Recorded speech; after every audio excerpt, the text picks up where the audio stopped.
అలాగే వాక్యం వినడానికి ఆసక్తితో కూడి వచ్చిన మీ అందరికీ, లైవ్లో చూస్తున్న ప్రతి ఒక్కరికి కూడా క్రీస్తు నామంలో నా వందనములు తెలియజేసుకుంటున్నానండి. ప్రియులారా, దేవుని గురించి మనం ఆలోచిస్తే దేవుడు సమస్తానికి ఆధారభూతుడు. దేవునికి అసాధ్యమైనది ఏది కూడా లేదు.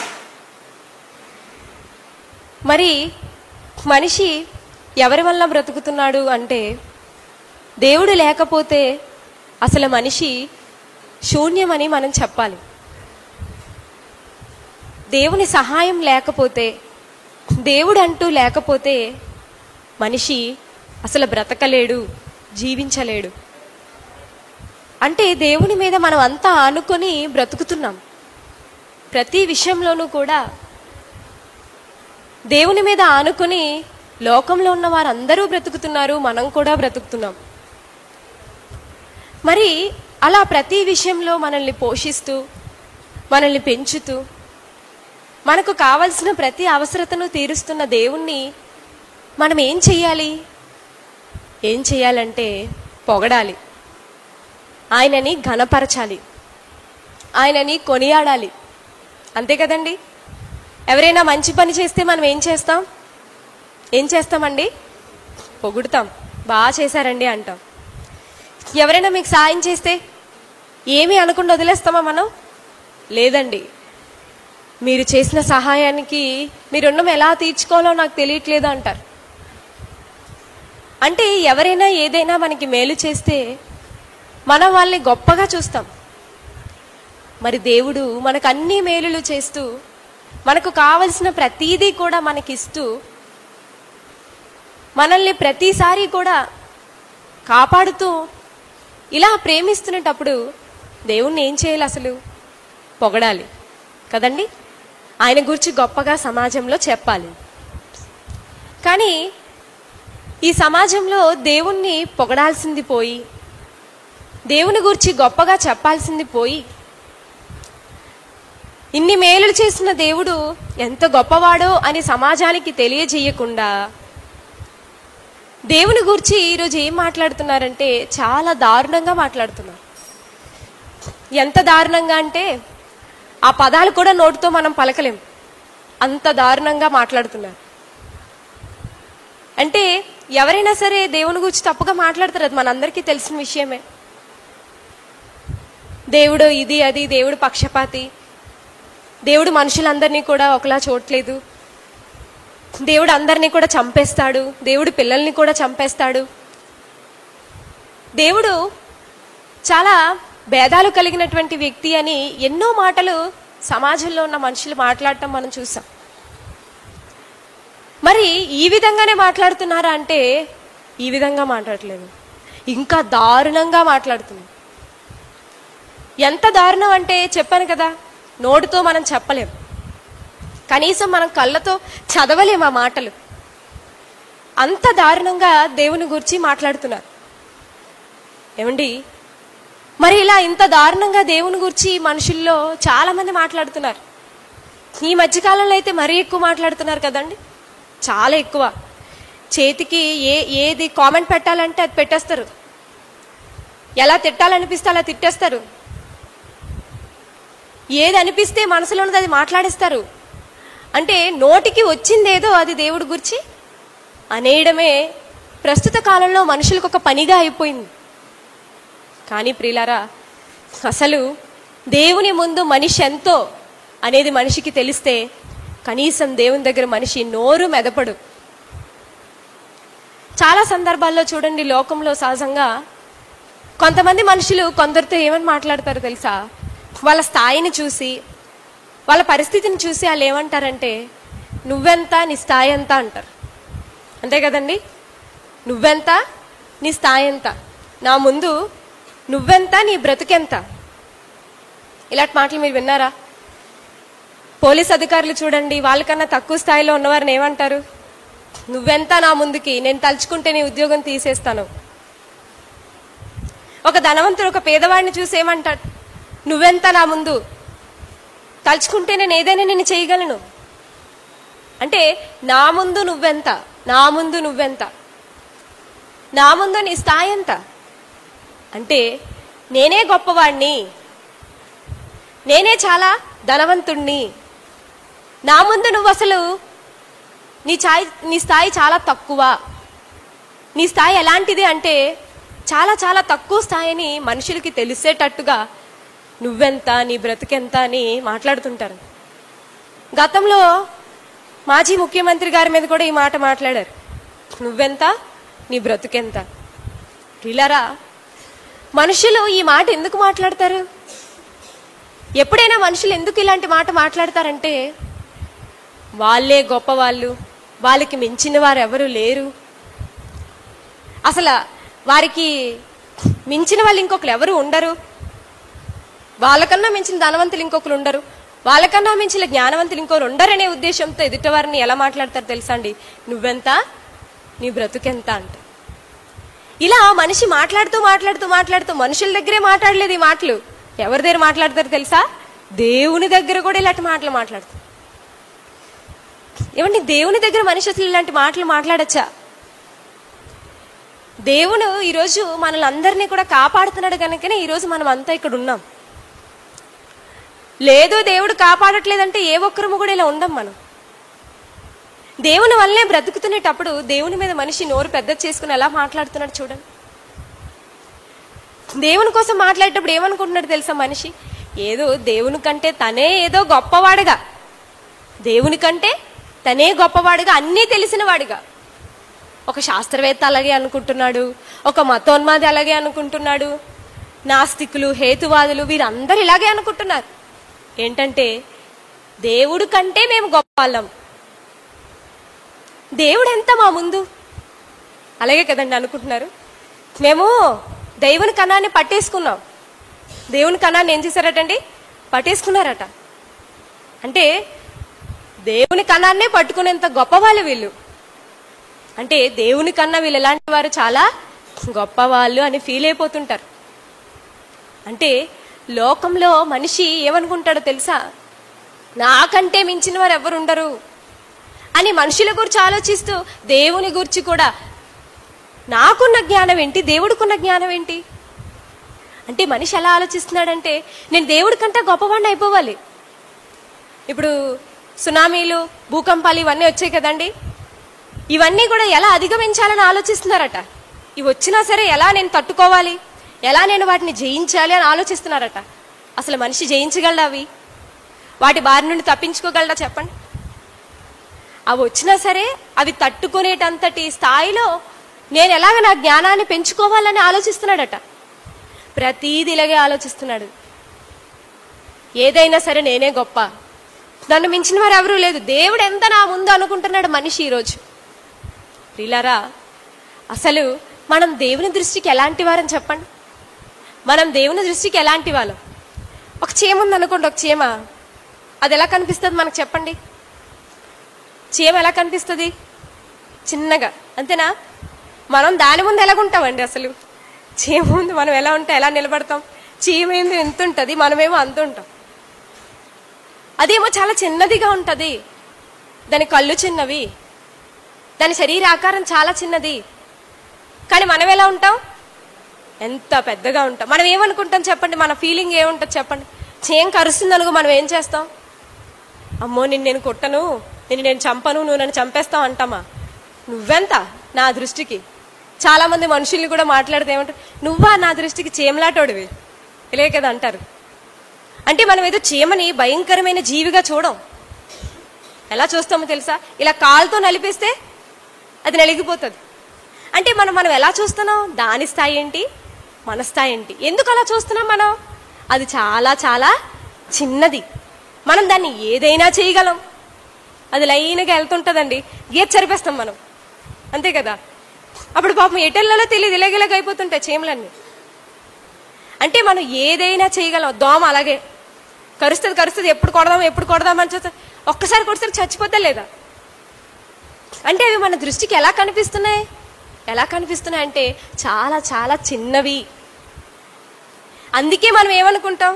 నేను ఏదైనా చెయ్యగలను. నువ్వు చీమవి, నేను చంపేయగలను, నిన్ను నీటిలో పడేయగలను, నీ మీద పసుపు వేసేయగలను, నేను నీవేవైనా నేను చేయగలను ఎందుకు అనుకుంటే అది మన దృష్టికి చాలా చాలా చిన్నది. మరి మనుషులు దేవుని దృష్టికి ఎలా ఉన్నారు? మనుషులు దేవుని దృష్టికి ఎలా ఉన్నారని నోరు పెద్ద చేసుకొని మాట్లాడుతున్నారు.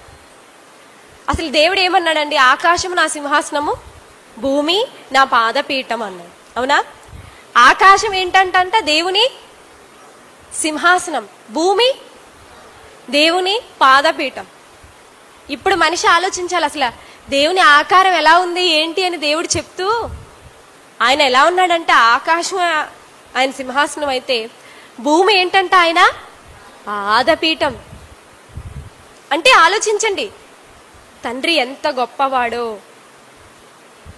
తండ్రి ఎంత గొప్ప స్థాయి దేవునిది, దేవుడు ఎంత గొప్ప స్థాయిలో ఉన్నాడు. మరి మనిషి ఎలా ఉన్నాడు చెప్పండి? మనిషి ఎలా ఉన్నాడు? మనిషి దేవుడు అంత గొప్ప స్థాయిలో ఉన్నప్పుడు మనిషి దేవుని దృష్టికి ఎలా కనిపిస్తాడు చెప్పండి? ఎలా కనిపిస్తాడు ఒకసారి బైబిల్లో కూడా చూద్దాం.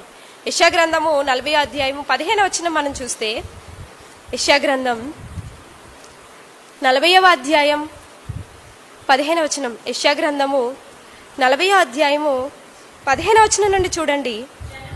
జనములు చేద నుండి జారు బిందువుల వంటివి, జనులు త్రాసు మీది ధూళి వంటి వారు, ద్వీపములు గాలికి ఎగురు సూక్ష్మ రేణువుల వలె ఉన్నవి.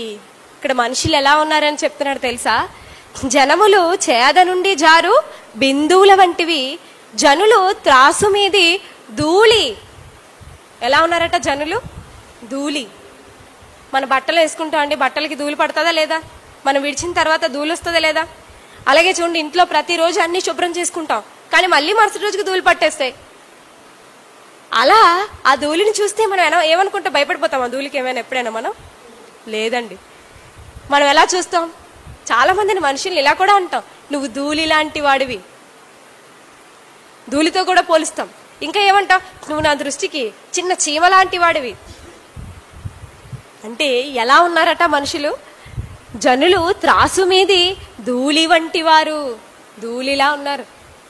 ఇంకా మనం 22వ వచనం చూడగలిగితే, 22వ వచనంలో అదే యెషయా గ్రంథము 40వ అధ్యాయం 22వ వచనం చూస్తే, ఆయన భూమండలం మీద ఆసీనుడై ఉన్నాడు, దాని నివాసులు మిడతల వలె కనబడుచున్నారు. ఎలా కనిపిస్తున్నారటండి? దేవునికి ఎలా కనిపిస్తున్నారు? ఆయన భూమండలం మీద ఆసీనుడై ఉన్నాడు, దాని నివాసులు మిడతల వలె కనబడుచున్నారు. మిడతలు చూసారండి ఎలా ఉంటాయి? ఎన్నో రకాలు ఉంటాయి కదా మిడతల్లోని. దేవుని దృష్టికి మనుషులు ఎలా ఉన్నారటండి? ఆయన భూమండలం మీద ఆసీనుడై ఉంటే దాని నివాసులు మిడతల్లా కనిపిస్తున్నారంటాం. చాలా చిన్నగా కనిపిస్తున్నారు. మరి మిడతని నాశనం చేయడం దేవునికి ఎంతసేపు చెప్పండి? ఆ మిడతని చంపడం ఎంతసేపు? మనకి చీమను చంపడం ఎంతసేపు?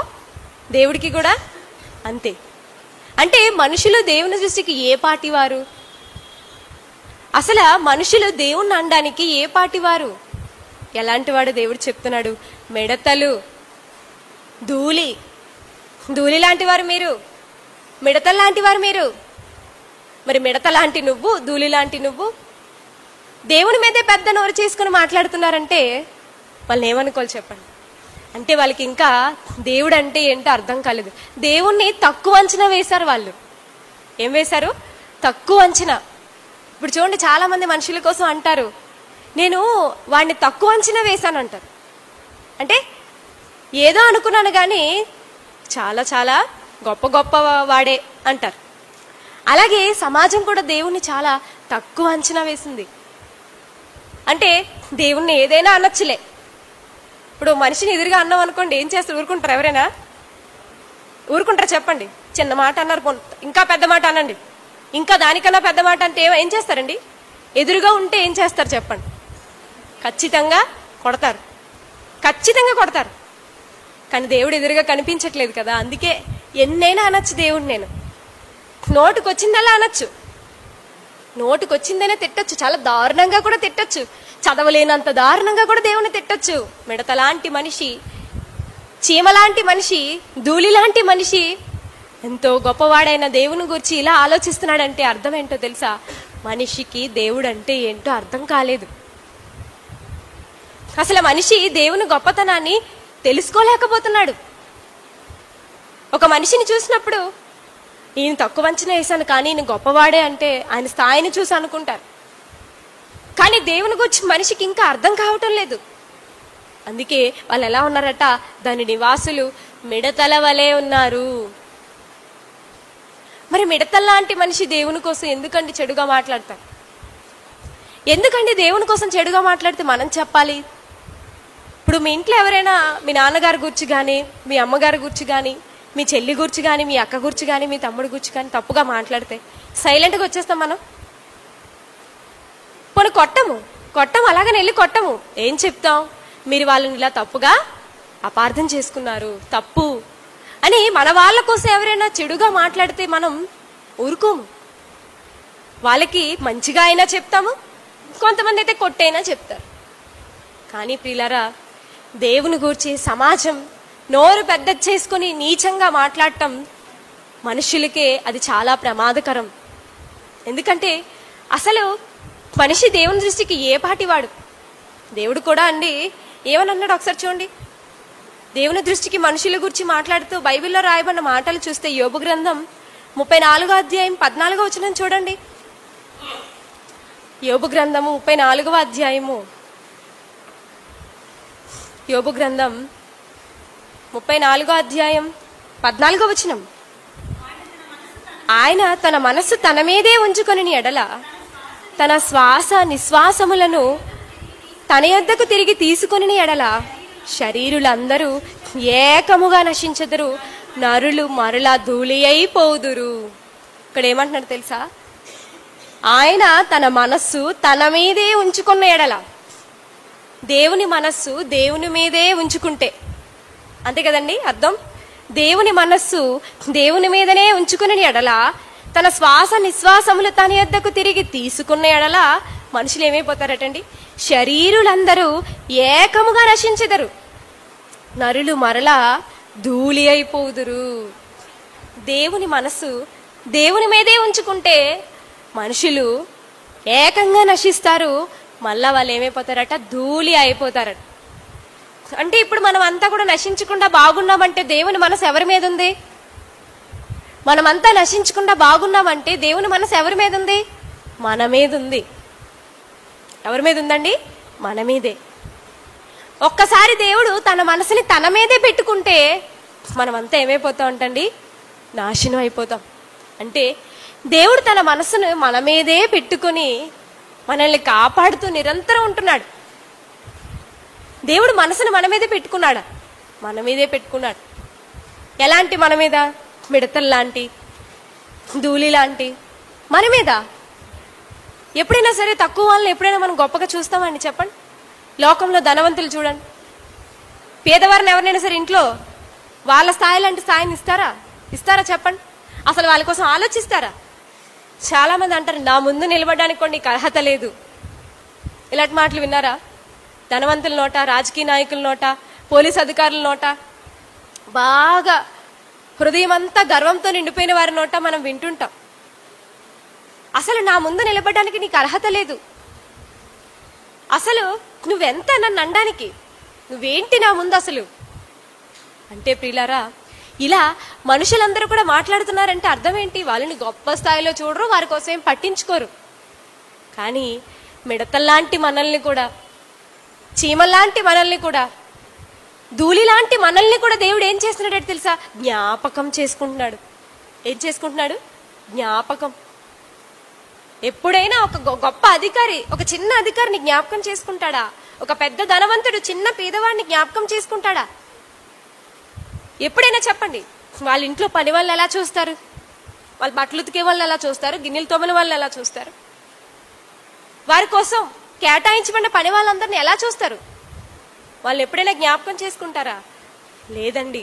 కానీ మిడతల్లాంటి మనం, చీమల్లాంటి మనం, ధూళిలాంటి మనల్ని కూడా దేవుడు ఏం చేస్తున్నాడు తెలుసా?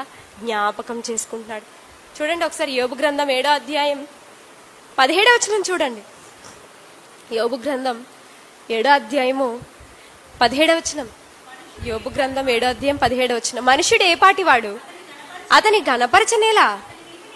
అతని మీద నీవు మనస్సు నిలుపనేలా, ప్రతి పగలు నీవు అతని దర్శింపనేలా, ప్రతి క్షణమున నీవు అతని శోధింపనేలా.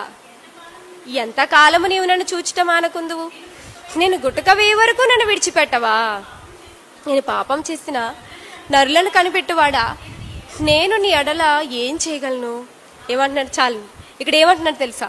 మనుష్యుడు ఫస్ట్ మాట 17వ వచనంలో, మనుష్యుడు ఏ పాటి వాడు అతన్ని ఘనపరచనేలా అంటే, మనిషి దేవుని దృష్టిలో ఏ పాటి వాడు అంటే, మనిషి స్థాయి ఎలా ఉంది దేవుని దగ్గర?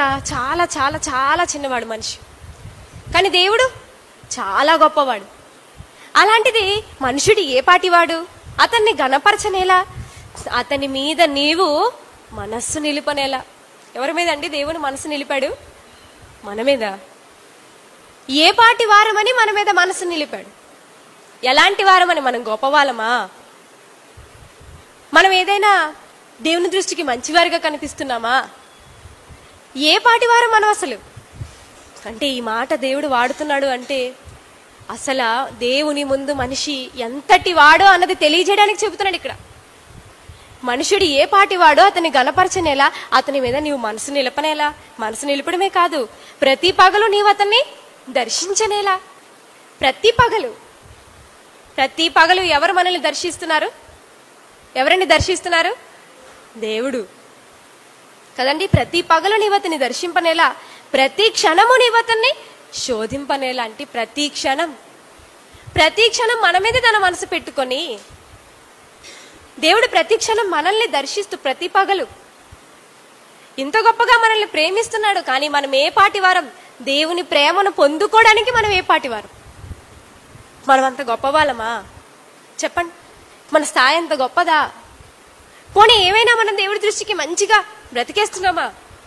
అయినా సరే దేవుడు తన మనసును ఎవరి మీద పెడుతున్నాడు? మన మీదే నిలుపుతున్నాడు.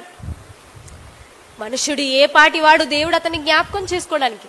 చూడండి, కీర్తనల గ్రంథం 8వ అధ్యాయం 1వ వచనం. కీర్తనల గ్రంథము 8వ అధ్యాయము 1వ వచనం. కీర్తనల గ్రంథం 8వ అధ్యాయం 1వ వచనం చూడండి.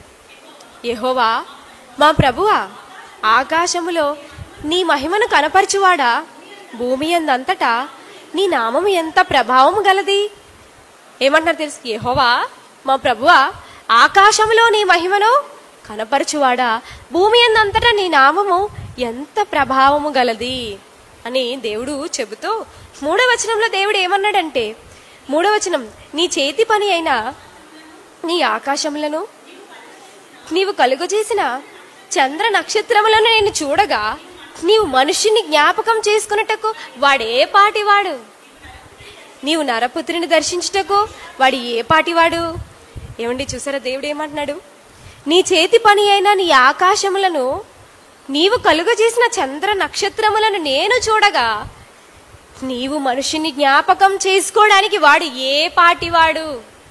దేవుడు మనిషిని జ్ఞాపకం చేసుకోవడమా? దేవుని స్థాయి ఎంత, మనిషి స్థాయి ఎంత? మనిషి ఎక్కడా, దేవుడు ఎక్కడా? దేవుని ముందు మనిషి బ్రతికెంత? కానీ దేవుడు అంటున్నాడు, నీవు మనిషిని జ్ఞాపకం చేసుకోవడానికి వాడు ఏ పాటివాడు. భక్తుడు దేవునితో చెప్తున్నాడు, మనిషిని జ్ఞాపకం చేసుకోవడానికి అసలు మనిషి ఏ పాటివాడు అంటే, అలాంటి మనల్ని కూడా దేవుడు జ్ఞాపకం చేసుకుంటున్నాడంటే దేవుని మనసు ఎంత గొప్పది. దేవుని ముందు చాలా తక్కువ వాళ్ళం. దేవుని ముందు మన స్థాయి చాలా చాలా తక్కువ. అసలు మనం నిలబడలేం, అర్హత లేని వారం దేవుడి ముందు నిలబడడానికి. అలాంటి మనల్ని కూడా దేవుడు ఏం చేస్తున్నాడట? జ్ఞాపకం చేసుకుంటున్నాడండి. మనుషుని జ్ఞాపకం చేసుకోవడానికి వాడు ఏ పాటివాడు?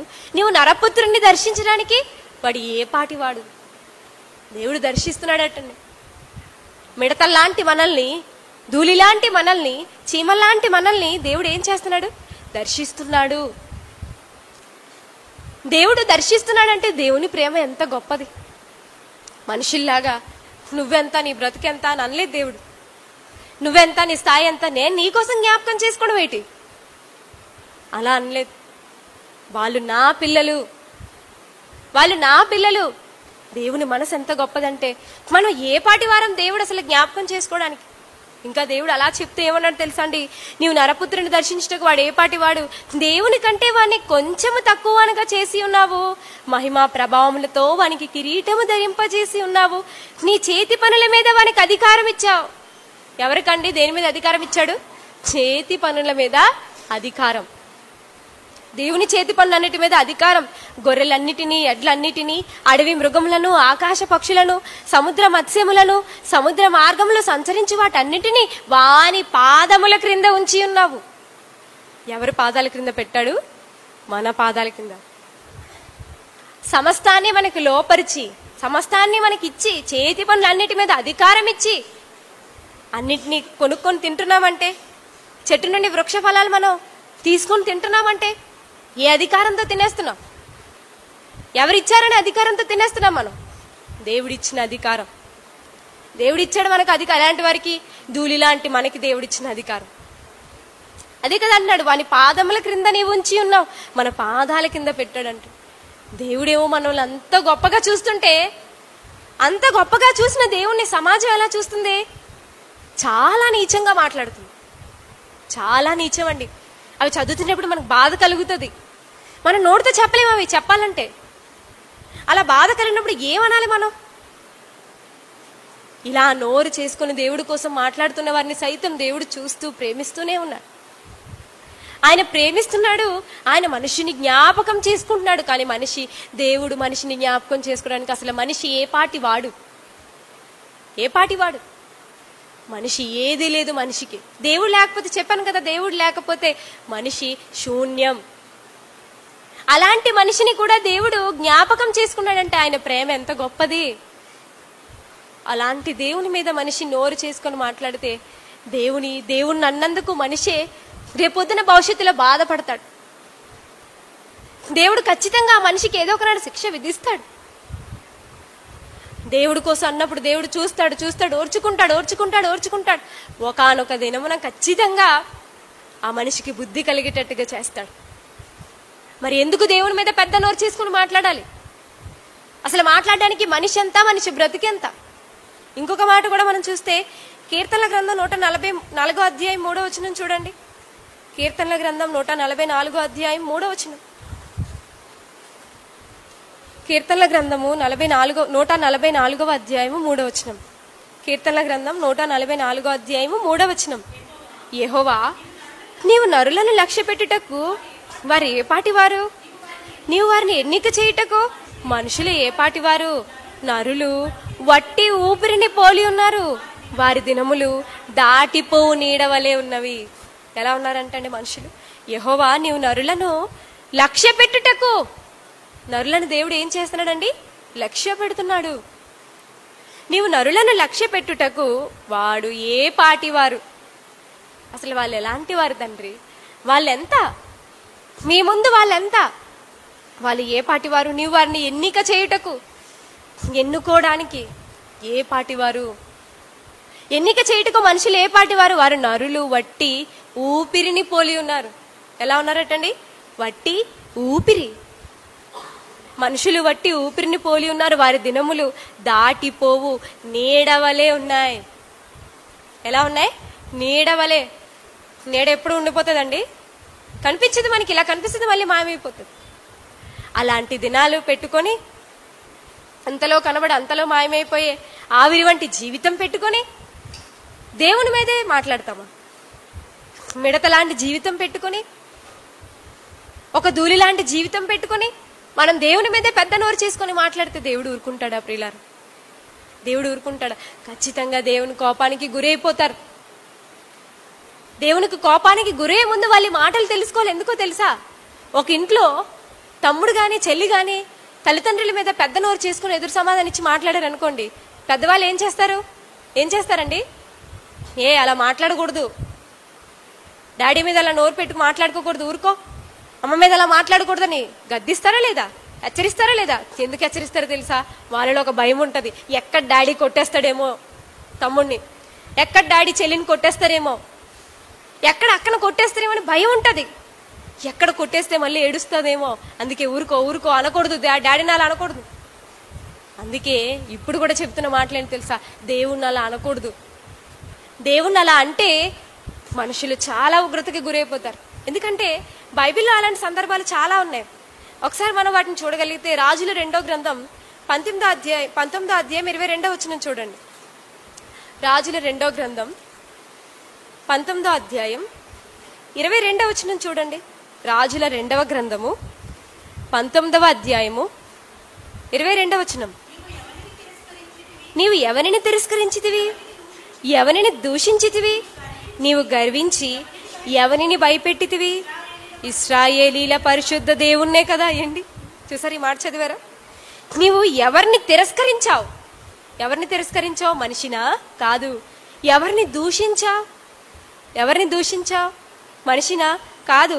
నువ్వు ఎవరిని గర్వించి భయపెట్టడం. చూడండి, దేవుణ్ణే భయపెట్టేస్తున్నారా ఏంటి? దేవుణ్ణే భయపెట్టేస్తున్నారా అంటే మనుషులు ఏ స్థాయికి వెళ్ళిపోయారంటే దేవుణ్ణే భయపెట్టే స్థాయికి. అంటే మనిషి మనసులో ఏముంది? నేనే దేవుని కంటే గొప్పవాణ్ణి, నేనే. అందుకే నీవు గర్వించి ఎవరిని భయపెట్టితివి, ఇశ్రాయేలీల పరిశుద్ధ దేవుణ్ణే కదా. ఎవరినండి? ఎవరిని దూషించారు, ఎవరిని తిరస్కరించాడు, ఎవరిని ఇచ్చేశాడు? ఎవరినో తెలుసా? ఇశ్రాయేలీల దేవుణ్ణి, ఇశ్రాయేలీల పరిశుద్ధ దేవుని మీదే నువ్వు మాట్లాడుతున్నావు, ఎవరి మీద కాదు. దేవుణ్ణే గర్వించి భయపెడుతున్నావా? దేవుణ్ణే. అంటే మనిషికి దేవుడు అంటే ఏంటో అర్థం కావట్లేదు. దేవుడు అంటే ఏంటో నిజంగా మనిషి చాలా తక్కువ అంచనా వేశాడు దేవుని గురించి తెలియకుండా. అందుకే ఎలా మాట్లాడుతున్నాడంటే భయపెట్టాడట. మరి దేవుడు ఊరుకున్నాడా? ఏమన్నాడు చూడండి దేవుడు 23వ వచనం. నీ దూతల చేత యెహోవాను తిరస్కరించి పలికించిన మాటలు ఇవే కదా. నా రథముల సముదాయముతో నేను పర్వత శిఖరములకును లెబానోను పార్శ్వములకును ఎక్కి ఉన్నాను. ఎత్తుగల దాని దేవదారు వృక్షములను శ్రేష్టమైన సరళ వృక్షములను నరికివేసి ఉన్నాను. అలా దేవుడు చెప్పుకుంటే ఏమన్నా 25వ వచనం చూడండి. 25. నేనే పూర్వమందు దీన్ని కలుగు చేసిననియు పురాతన కాలమందే దీన్ని నిర్ణయించిననియు నీకు వినబడలేదా? ప్రాకారము గల పట్టణములను నీవు పాడుదెబ్బలుగా చేయుట నా వలనే సంభవించినది. కాబట్టి వాటి కాపురస్తులు బలహీనులై జడిసిరి, విభ్రాంతి నొంది పొలములోని గడ్డి వలను కాడవేని చేలవలను అయిరి. నీవు కూర్చుండుటయు బయలువెళ్ళుటయు లోపలికి వచ్చుటయు నా మీద రంకెలను నాకు తెలిసే ఉన్నది. దేవుడి మీద ఏమేశారటండి? దేవుడి మీదే రంకెలేశాడు. సన్హెరీబు అనే ఆయన ఏం చేశాడో తెలుసా అండి? ఆయన ఏం చేశాడో తెలుసా? ఆయన ఏమని మాట్లాడుతున్నాడు చూడండి. నువ్వు దేవుని మీద నువ్వు కూర్చుండుటయు బయలు వెళ్ళుటయు లోపలికి వచ్చుటయు నా మీద 1000 రంకెలను నాకు తెలిసే ఉన్నవి, నాకు తెలిసే ఉన్నవి. 20వ వచనం చూడండి. రాజుల 2వ గ్రంథం 19వ అధ్యాయం 20వ వచనము. అంతటా ఆమోజు కుమారుడైన యెషయా హిజ్కియా వద్దకు వర్తమానం పంపెను. ఇశ్రాయేలీయుల దేవుడు యెహోవా సెలవిచ్చినదేమనగా, అష్షూరు రాజైన సన్హెరీబు విషయమందు నీవు నా ఎదుట చేసిన ప్రార్థన నేను అంగీకరించి ఉన్నాను. అతని గూర్చి యెహోవా సెలవిచ్చిన మాట ఏదనగా, సియోను కుమార్తె అయిన కన్యక నిన్ను దూషణ చేయుచున్నది, నిన్ను అపహాస్యము చేయుచున్నది, యెరూషలేము కుమారు నిన్ను చూచి తల ఊచుచున్నది. నువ్వు ఎవరిని తిరస్కరించితివి సన్హెరీబు? నువ్వెవరిని తిరస్కరించావు? దేవుణ్ణి. దేవుని మీదే రంకెలు. అదే నా 27వ వచనం చూడండి. 27వ వచనం. నీవు కూర్చునుటయు బయలు వెళ్ళుటయు లోపలికి వచ్చుటయు నా మీద రంకెలను నాకు తెలుసు. నువ్వు ఎలాంటి రంకెలేస్తున్నావు నా మీద, ఎలా నోరు పెట్టుకొని మాట్లాడుతున్నావు నా మీద, ఎన్ని మాట్లాడుతున్నావు నా మీద. నువ్వు కూర్చోవడం నాకు తెలుసు, నువ్వు బయలు వెళ్ళడం నాకు తెలుసు. అంటే దేవుని మనిషి ఎంత తక్కువ అనుకున్నాడు. దేవుణ్ణి దూషించి భయపెట్టేదేమనుకున్నాడు. కానీ దేవుడు ఏమన్నాడు? నువ్వు ఎలా నడుస్తున్నావు, నువ్వు ఎక్కడ కూర్చున్నావు నాకు అన్నీ తెలుసు. నువ్వు నా మీద వేసిన రంకెలు కూడా నాకు తెలుసు, ఇవన్నీ కూడా నాకు తెలుసు. నా మీద 1000 రంకెలను నీవు చేసిన కలహమును నా చెవులలో చొచ్చెను, నాకు వినపడ్డాయి కనుక నా గాలమును నీ ముక్కుకు తగిలించదను, నా కళ్ళెము నీ నోటిలో పెట్టి నిన్ను మళ్లించెదను, నీవు వచ్చిన మార్గంలో నేను నిన్ను మళ్లించెదను. దేవుడికి బాధ వచ్చేసింది చూసారా? దేవుడికి బాధ కలుగుతుంది కదండి. ఎంతో మంచిగా మనల్ని కపటం లేకుండా దేవుడు మనల్ని ప్రేమిస్తుంటే దేవుడిని దూషించినప్పుడు దేవుడికి బాధ కలగదా? బాధ రాదా చెప్పండి? సహిస్తున్నాడు కదా, దీర్ఘశాంతంతో ఉన్నాడని బాధపడట్లేదా? పడుతున్నాడు. ఎవరైనా మనకి బాగా ప్రేమించి అన్ని ఇచ్చి పెట్టిన తర్వాత కూడా మనం వాళ్ళ మీద మాట్లాడితే బాధపడరా? బాధ కలగదా? కలుగుతుంది. అందుకే అంటున్నాడు దేవుడు, నువ్వు ఎన్నెన్ని మాట్లాడావో నాకు అన్నీ తెలుసు నా మీద. అప్పుడప్పుడు అంటాం కదా మనం కూడా, నువ్వు ఎన్నెన్ని మాట్లాడావో నువ్వేమేం చేసావు నాకు అన్నీ తెలుసు. ఎలాగంటాం మనం. అలాగే దేవుడు కూడా అండి నువ్వు నా మీద వేసిన రెంకిలట చూడండి, రెంకిలేస్తున్నాడు దేవుడి మీద. ఈరోజు మనుషులు కూడా అదే చేస్తున్నారు కదా, ప్రస్తుత సమాజంలో ఉన్న మనుషులు కూడా అదే చేస్తున్నారు. ఇప్పుడు ప్రెసెంట్ దేవుని మీదే రంకెలేస్తున్నారు. మరి దేవుడు ఊరుకోడు దేవుని మీద రంకెలేస్తే. దేవుడు అన్నీ కూడా గుర్తుపెట్టుకుంటాడు, అన్నీ. దేవుని మీద ఇంకా ఏమని మాట్లాడరు చూడండి. సమూయేలు మొదటి గ్రంథం 17వ అధ్యాయం 26వ వచనం. సమూయేలు మొదటి గ్రంథము 17వ అధ్యాయము 26వ వచనం. సమూయేలు మొదటి గ్రంథం 17వ అధ్యాయం 26వ వచనం. దావీదు జీవము గల దేవుని సైన్యములను తిరస్కరించుటకు ఈ సున్నతి లేని ఫిలిస్తీయుడు ఎంతటి వాడు. ఏమంటున్నారు చూసండి, ఎవరిని తిరస్కరించారండి ఇక్కడ? దేవుణ్ణి ఎవరు తిడుతున్నారు తెలుసా? దేవుని సైన్యాల్ని ఎవరు తిడుతున్నారండి? గొలియాతు. తెలుసు కదా మనందరికీ గొలియాతు, ఫిలిస్తీయుడైన గొలియాతు. ఈయన తిడుతుంటే అందరూ చూస్తూ ఊరుకున్నారు, అవునండి, అందరూ చూస్తూ ఊరుకున్నారు. కానీ కోపం వచ్చింది ఎవరికి? దావీదు గారికి. వచ్చి ఏమన్నాడు తెలుసా? ఆయన పలికిన మాట, జీవము గల దేవుని సైన్యాలను తిరస్కరించుటకు ఈ సున్నతి లేని ఫిలిస్తీయుడు ఎంతటి వాడు. మనం ఎలా చూస్తాం చెప్పండి ఆ ఫిలిస్తీయుడిని? అమ్మో, ఈ ఫిలిస్తీయుడు తలుచుకుంటే మనల్ని చంపేస్తాడు ఒక్క నిమిషంలో. మనమే ఆ ప్లేస్ లో ఊహించుకుందాం మనల్ని. అమ్మో, మన నోరు మెదపకూడదు, మనం గానే మెదిపేమో ఖచ్చితంగా ఈ ఫిలిస్తీయుడు చంపేస్తాడు, చాలా బలవంతుడు, ఎందరినో జయించున్నాడు. ఇప్పటికే మనం భయపడిపోతాం ఆ ఫిలిస్తీయుడికి. చాలా గొప్పగా చూస్తాం మనం, ఎంతంటే ఇంత ఎత్తులో చూస్తాం, ఆకాశం అంత ఎత్తులో చూస్తాం. అలాంటి వాళ్ళు మన మనసులో వాళ్ళ స్థాయి ఎంత ఉంటది. కానీ దావీదు గారు ఎలా చూసారు తెలుసండి? దావీదు గారు ఎలా చూసారంటే, జీవము గల దేవుని సైన్యములను తిరస్కరించడానికి అసలు ఈ సున్నతి లేని ఫిలిస్తీయుడు ఎంతటి వాడు. దేవుడి ముందు ఫిలిస్తీయుడు ఎంత? దేవుని ముందు ఈ ఫిలిస్తీయుడు ఎంతటి వాడు? ఎంత కోపం వచ్చిందో చూసారా? దేవుడు అంటే ఏంటో దావీదు గారికి అర్థమైంది గనుకనే దేవుని ముందు మనిషి ఎంత అన్నది దావీదు గారు చెప్తున్నారు. అసలు జీవము గల దేవుని సైన్యాన్ని తిరస్కరించడానికి ఈ సున్నతి లేని ఫిలిస్తీయుడు ఎంతటి వాడు. వాణ్ణి చంపి ఇశ్రాయేలీయుల నుండి ఈ నింద తొలగించిన వానికి బహుమతి ఏమని తన యుద్ధ నిలిచిన వారిని అడగగా ఏమడుగుతున్నాడట? అతను చంపితే ఏమిస్తారు? చంపేద్దామని ఫిక్స్ అయిపోయారా? చంపేస్తాం మనమైతే. అమ్మో, మనకన్నా బలవంతుడు మనమే ఓడిపోతాం వెళ్ళామంటే. కానీ ఎవరిని అన్నాడని వెళ్ళాడు తెలుసా? ఎవరి కోసం వెళ్ళాడు తెలుసా? దేవుణ్ణి అంటున్నావు నువ్వు. దేవుణ్ణి అనకూడదు. జీవము గల దేవుని తిరస్కరించడానికి నువ్వెంతటి వాడవు. మనుషులు ఏ పాటి వారు దేవుణ్ణి అనడానికి? దేవుని మీదే రంకిలేసి, దేవుని మీదే కాని మాట పలికి, దేవుని మీద ఎలా మాట్లాడితే పెద్ద నోరు చేసుకొని మాట్లాడతాడు. మళ్ళీ ఎంత నోరు తెలుసా అండి? పెద్ద నోరు. అది ఎవరు చెప్తారు? దేవుడే చెప్తాడు స్వయంగా. నా మీద మీరు పలికిన పెద్ద నోరు చేసుకుని మీరు పలికిన మాటలు అంటాడు. అంటే దేవుని మీదే పెద్ద నోరు చేసుకుని మాట్లాడుతున్నారు. దేవుని మీదే అన్ని కామెంట్లు పెడతారు. దేవుని మీదే ఒక మంచి ఫోటో తయారు చేసి ఏదైతే దేవుడి కోసమైనా మంచిగా ఉంటుంది, అందులో ఏమైనా చూస్తే మన రక్తం మరిగిపోతుంటది, అలా అనిపిస్తుంటది. వెళ్ళంటనే వాళ్ళని ఏదోటి అనియాలి, దేవుడి కోసం ఏదోటి చెప్పాలనిపిస్తుంది. కానీ ప్రియులారా, వాళ్ళని కూడా దేవుడు ప్రేమిస్తున్నాడు. ప్రేమించి దేవుడు చెప్పింది ఏంటో తెలుసా? ఇంకా వాళ్ళు గనక ఇంకా దేవుడి కోసం అలాగే మాట్లాడితే, దేవుని గురించి ఇంకా ఆ విధంగానే రంకిలేస్తే ఖచ్చితంగా శిక్ష ఉంటుంది అని ముందుగానే దేవుడు చెప్తున్నాడు. ఎందుకంటే మన జీవితం ఎంత, మనమెంత దేవుడి ముందు. ఏమండి, భక్తులు నిజంగా దేవుని దగ్గర ఎంత లోబడ్డారు, దేవుని ముందు ఎంత లోబడ్డారు తెలుసా? వాళ్ళని చూస్తే మనకి ఎంతో ఆనందం కలుగుతుంది. ఒకసారి చూడండి, సమూయేలు 2వ గ్రంథం 7వ అధ్యాయం 18వ వచనం. సమూయేలు 2వ గ్రంథము 7వ అధ్యాయము 18వ వచనము. సమూయేలు 2వ గ్రంథము 7వ అధ్యాయము 18వ వచనం. దావీదు రాజు లోపల ప్రవేశించి యెహోవా సన్నిధిని కూర్చుండి ఇలాగున మనవి చేసెను, నా ప్రభువా యెహోవా, ఇంతగా నీవు నన్ను హెచ్చించుటకు నేను ఎంతటి వాడను? నా కుటుంబము ఏ పాటిది? ఇంత హెచ్చుగా చేసినదంతయు నీ దృష్టికి కొంచెమై మానవుల పద్ధతిని బట్టి బహుకాలము జరిగిన తర్వాత నీ దాసునైన నా సంతానం నాకు కలగబోవు దాన్ని గూర్చి నీవు సెలవిచ్చి ఉన్నావు. యెహోవా నా ప్రభువా, దావీదును నేను ఇక నీతో ఏం చెప్పుకుంటాను? అంటే దావీదు గారిని దేవుడు హెచ్చించేసరికి దావీదు గారు ఏమంటున్నారు తెలుసా అండి? ప్రభువా యెహోవా, ఇంతగా నీవు నన్ను హెచ్చించడానికి నేను ఎంతటి వాడను? ఆయనకు అర్థమైంది, నేనెంత తండ్రి మీ ముందు.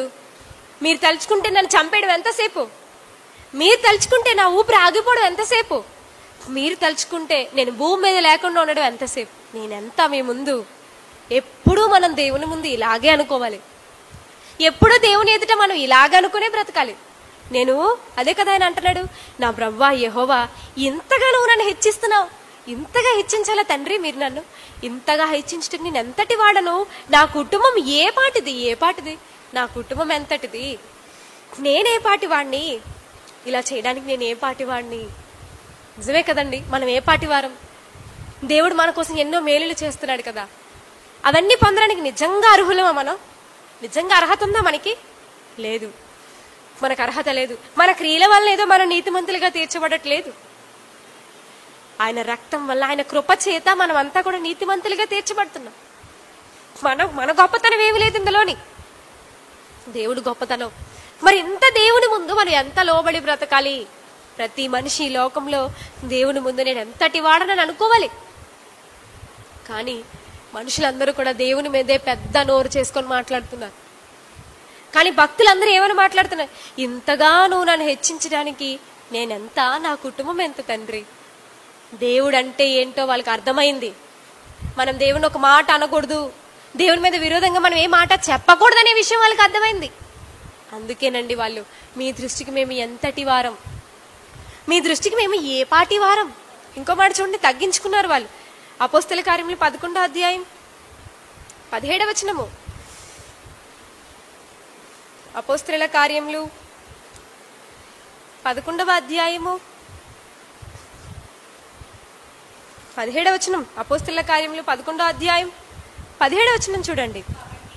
కాబట్టి ప్రభువైన యేసుక్రీస్తునందు విశ్వాసముంచిన మనకు అనుగ్రహించినట్టు దేవుడు వారికి కూడా సమాన వరం అనుగ్రహించి ఉండగా దేవుణ్ణి అడ్డగించుటకు నేనే పాటివాడనని చెప్పాను.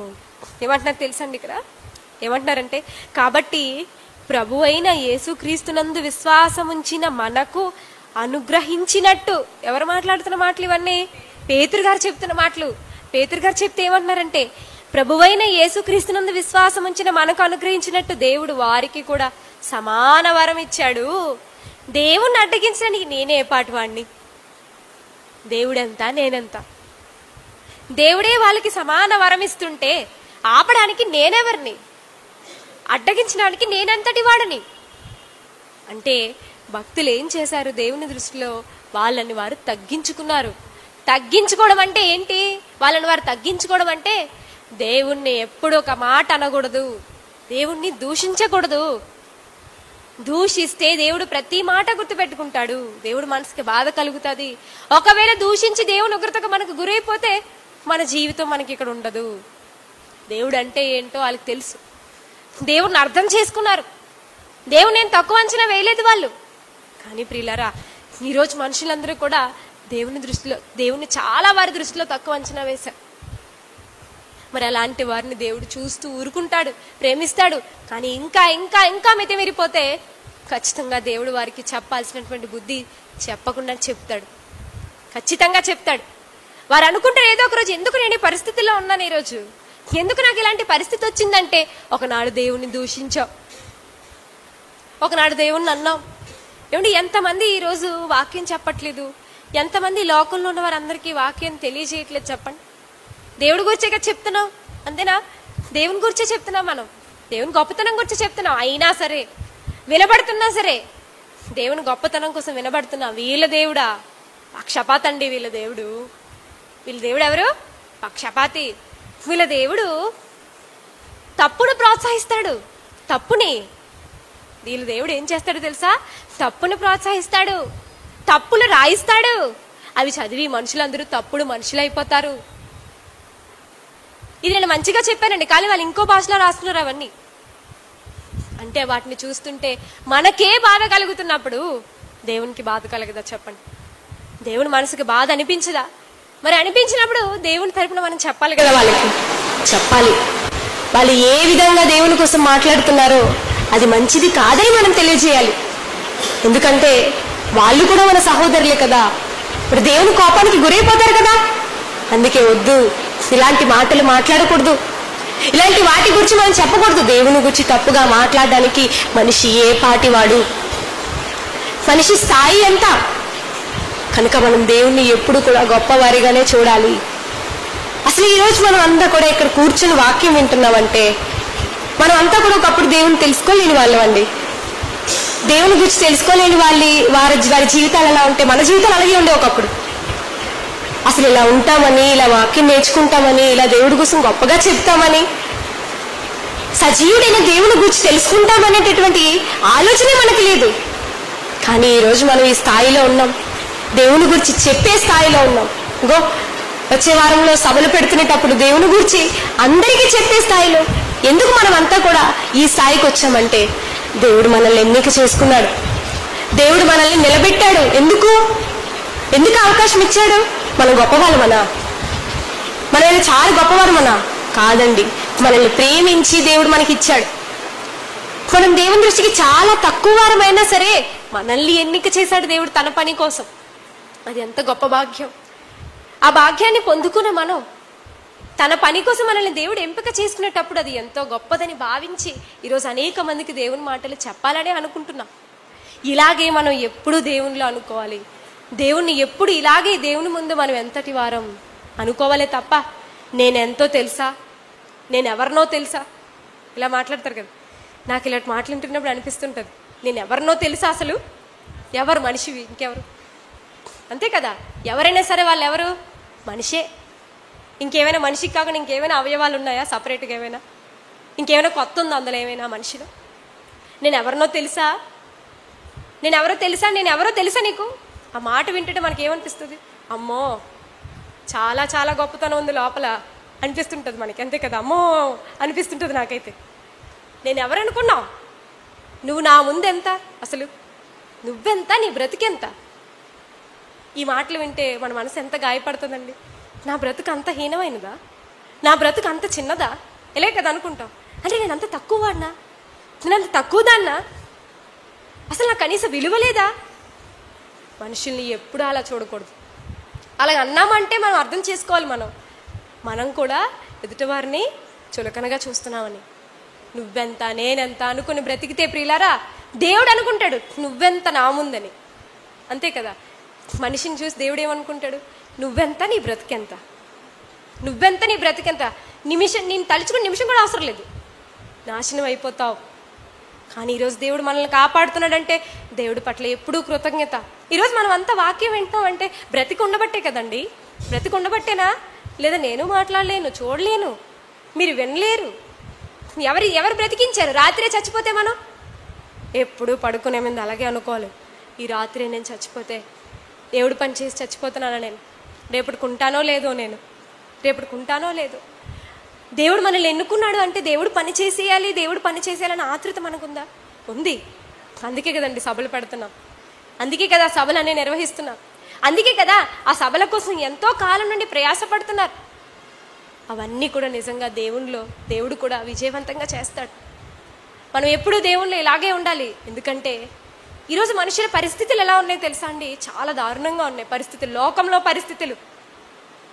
ఒక పరిస్థితిని ఒక వీడియోలో చూద్దాం, మనం అది చూడలేం మనం. కానీ ఒకసారి చూడండి, ఆ వీడియో ప్లే చేస్తారు. అతని పరిస్థితిలో మనం లేము, అది ఊహించుకోండి ఆ పరిస్థితిలో మనం ఉంటే.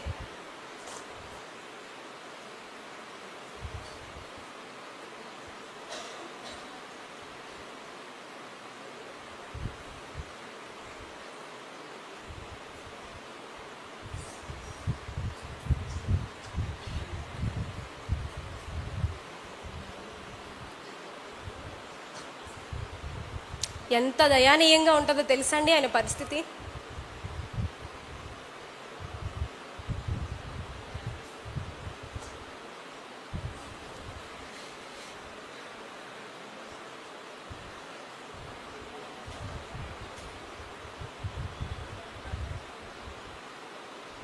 రాలేదా? పంపించాను కదా.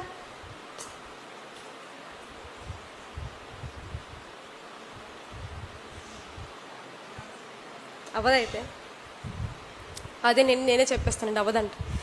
ఆ పరిస్థితి ఏంటంటే తెల్లారుజామున 4 గంటలకి ప్రమాదం జరిగింది ఆయనకి. ప్రమాదం ఏంటి? ఆ ప్రమాదం అంటే ఆగి ఉన్న లారీని మరొక లారీ ఏం చేసింది తెలుసా? గుద్దేసింది. వచ్చి గుద్దేస్తే ఆ లారీ ఇంజన్ ఉంటుంది కదా, కరెక్ట్గా అక్కడే గుద్దింది. ఒక్కసారిగా పేలిపోయి మంటలు వచ్చేసాయి. అయితే మంటలు వచ్చినప్పుడు ఏమైందో తెలుసా? ఆ మంటల్లో ఆయన ఏమైపోయాడంటే ఇరుక్కుపోయాడు. ఆ మంటలోకి ఆయన మళ్ళీ ఏమో మంటల్లో లేడు ఆయన, అక్కడ ఉన్నాయి ఆ మంటలు, ఆయన ఏమో ఇక్కడ ఉన్నాడు. ఇప్పుడు ఆ బయట ఉన్న ఆయన ఏమనుకుంటున్నాడు తెలుసా అండి? ఆ బయట ఉన్న ఆయన ఎలా అరుస్తున్నాడు తెలుసా? కాపాడాలి కాపాడాలి కాపాడాలని ఎంతో ప్రయత్నం చేస్తున్నాడండి నిజంగా. ఇప్పుడు మన ఎదురుగా ఎవరైనా కాలిపోతుంటే మనం చూస్తూ ఊరుకుంటామా చెప్పండి? చూస్తూ ఊరుకోలేము. కానీ ఆయన ఏం చేస్తాడో తెలుసా అండి? నిజంగా కాపాడాలి కాపాడాలి, చచ్చిపోతాడు చచ్చిపోతాడు అలా మాట్లాడుతుంటే మనకు కన్నీళ్ళు వస్తాయి. చచ్చిపోతాడు కాపాడదాం. మళ్ళీ మంటల్లో ఏం లేడు, మంటలకి దూరంగానే ఉన్నాడు. కానీ బయటికి తీసుకుని రావాల్సిన అవకాశం లేదు, అతను కూడా రావడానికి అవకాశం లేదు. మనం బండి తీద్దాం అంటే బండి కూడా రావట్లేదు, అంత బలంగా గుద్దింది లారీ. అంత బలంగా గుద్దితే ఆ వ్యక్తి అక్కడే ఉండి అన్న రక్షించండి, అన్న రక్షించి ఏమని అన్నాడు తెలుసండి? ఆ పదాలు వింటే అన్న రక్షించండి, అన్న రక్షించండి. మన కళ్ళెదురుగా ఎవరైనా కాలిపోతుంటే మనకి ఏమనిపిస్తుంది? అన్న రక్షించండి. మనం చూస్తున్న అంటే అయ్యో నిజంగా కాపాడాలి వాళ్ళు ప్రయత్నాలు చేస్తున్నారండి. లారీ లాగడానికి ఎంతో ప్రయత్నం చేశారు.